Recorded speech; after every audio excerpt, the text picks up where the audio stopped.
A day in my life as a kargador in Amerika. O charot, nagsundog-sundog na pong kag sindi kasimple no.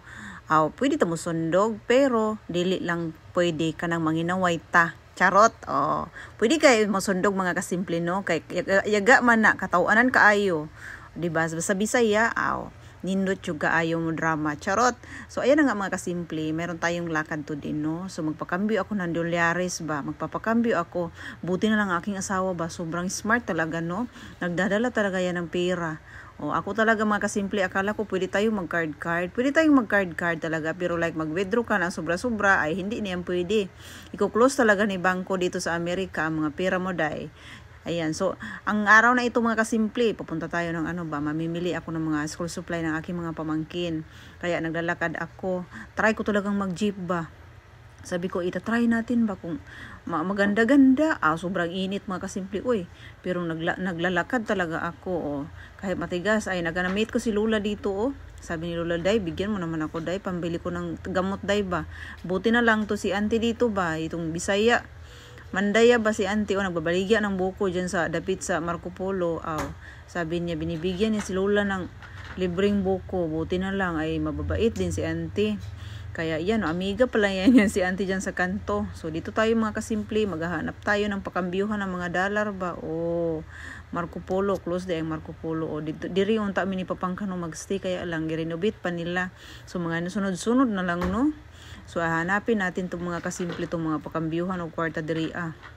Kaya, ito na, human akong nagpakambyo mga kasimple, muuli na po ko dito sa, magkikita kami ng aking mga kapatid, kaya may mila daw sila ng mga school supply nila para sa kanilang mga anak. Kaya ito na, hahanap muna ako ng jeep ba, maglalakad. So dito nato gid ang atong pagbaktas-baktas diri ba, tanaw-tanaw nato ang dalan kay 3 years na pud ani makauli og Davao kung kanun sa pakaya wa ta kabalo kung ano tay kwarta aning. Ay, nauhurot talaga ang pira ng kasimple. Pero okay lang kayo mga kasimple, mahuhurot kay mao man gyud ang inyong giipunan para mauli mo. Ayan.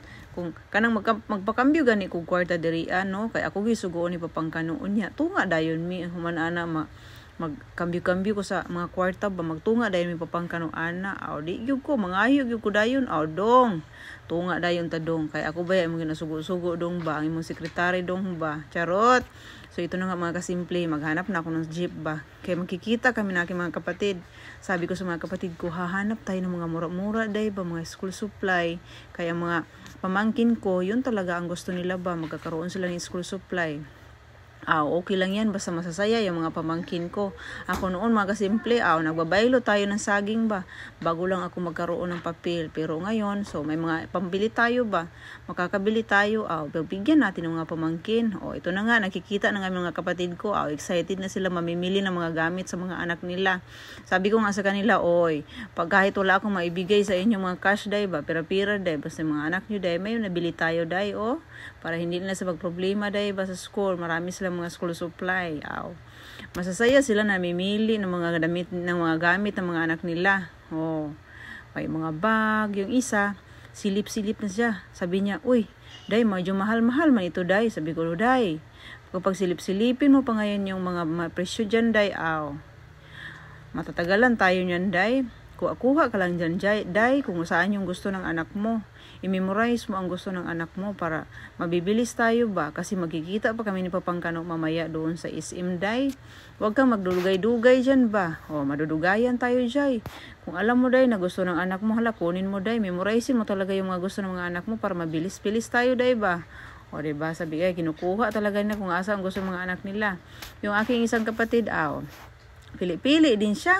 Yung isa kong lalaking kapatid, naghahanap din siya ng mga short niya, mga ano-ano, kung ano-ano ba. Pero dito muna kami sa school supply ba. Kasi, unahin muna namin sa second floor, third floor ba to? Basta, hindi ko yan alam. Basta, dito muna sa school supply section muna tayo. Namimili talaga mga kapatid ko. Sabi ko, kukuha ka lang dyan, day. Huwag ka na magsilip-silip ng presyo. Kaya maugmaan taan ni day ba? Kaya magkikita pa kami ni Papangkano. Si Papangkano, nandoon na siya sa SM. Ayan, kasi naghihintay na siya. Doon daw kami magkikita mamaya. Ito na, mga kasimple. Nagpili-pili na sila ng mga notebook, day. Sabi ng isa, mayroong mga kapitbahay kami. Sasamahan ko ng notebook, day ba? Sabi ko, unahin mo yung anak mo, day. Baka wala man mapili mo sa anak mo, puro kapitbahay na lang, day, oy. Charot. So, ayan nga mga kasimple, nagpipili na sila ng mga notebook na gusto nila. Ang aking kapatid din ay kumuha din siya, oy. Ay, dito na kami sa mga shoes section kasi dito kami din magbabayad. So, ayan, mga kapatid ko, namimili din sila ng mga sapatos mga anak nila. Kasi meron akong binili, dinala sa mga anak nila, hindi magkakasya kasi mga anak nila malalaki pala yung mga paa. Kaya, ayan na, yung isa napipili talaga. So, ito na nga. Pili mo lang mga sapatos nila. Kaya masasaya tayo mga kasimple kapag makapagbigay tayo at mayroon tayong maibigay talaga. So masasaya tayo, 'di ba? Ang sarap talaga ng pakiramdam kapag nakatulong ka ba. 'Di ba? So ayan na nga, yung isa silip-silip pa rin siya ng presyo. Sabi ko, day, silipin mo ang gusto ng anak mo, day, ba?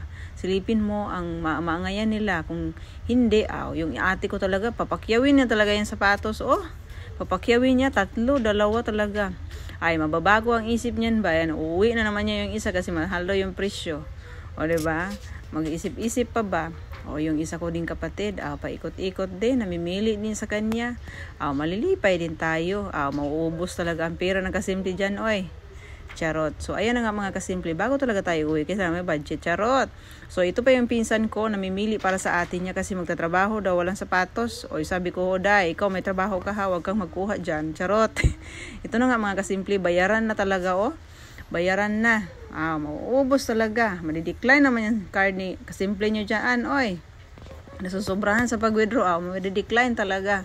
So, ito na nga mga kasimple yung ating, ewan ko, hindi ko talaga alam kung magkano yung binayaran ko dito. So, hindi natin ma-memorize yan. Sa sobra natin binibili.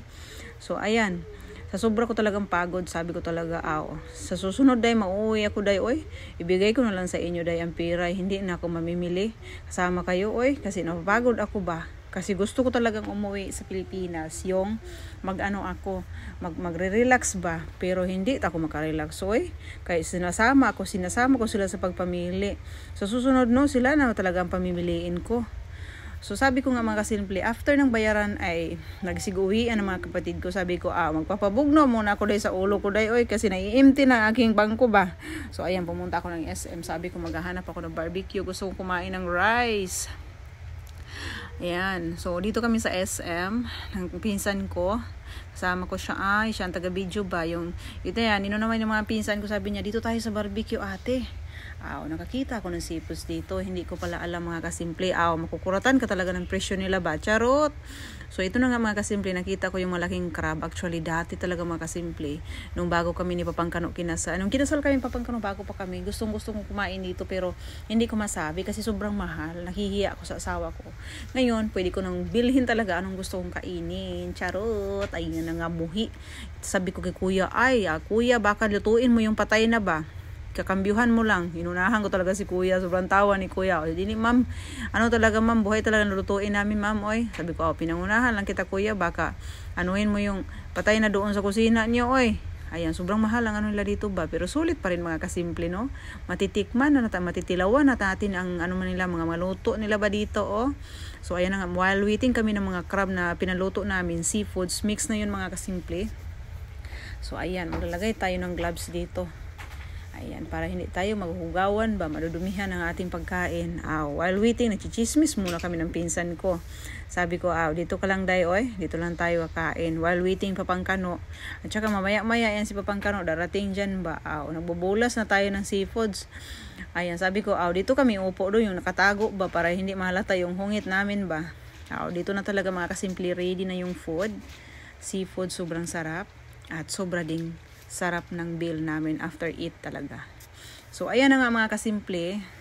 Pinag-ano ko muna ang aking asawa. Sabi ko, tara dong. Nakikita naman kami ng Papangkano doon. After lunch nila din.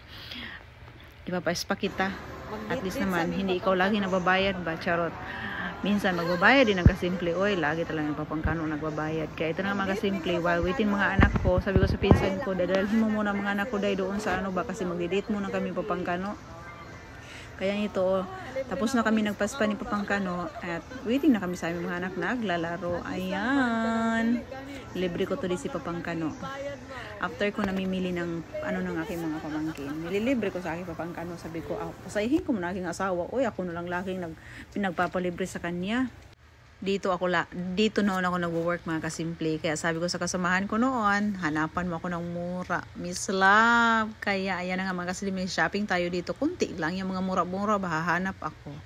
Ayan, thank you for watching mga kasimple. See you next video. Bye-bye.